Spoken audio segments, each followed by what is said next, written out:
आज पहिल्या स्थायी समिती बैठकीमध्ये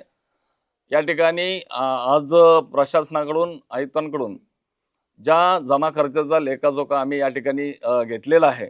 आणि आजच्या पहिल्या बैठकीमध्ये त्यांचा जमा खर्चाचा लेखाजोखा घेऊन आम्ही पूर्णपणे त्या सर्व संदर्भामध्ये बजेटचं पूर्णपणे बजेट तयार करण्याकरता आम्ही एक 5-6 दिवसामध्ये या ठिकाणी पूर्ण अभ्यास करून सर्व त्या संबंधित खात्याच्या एचओडींना घेऊन या ठिकाणी बजेट ही स्थायी समिती तयार करणार आहे आणि त्याच्यानंतर आम्ही हे बजेट महासभेला सादर करू। परंतु या शहराच्या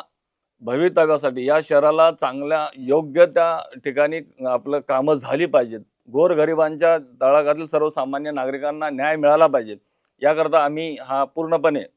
बजेट येणाऱ्या 4-5 दिवसामध्ये तयार करू आणि तो बजेट आम्ही या ठिकाणी महासभेला सादर करू। त्या विषया संदर्भात आज फक्त जमा खर्च आम्ही या ठिकाणी सादर करून घेतलेला आहे।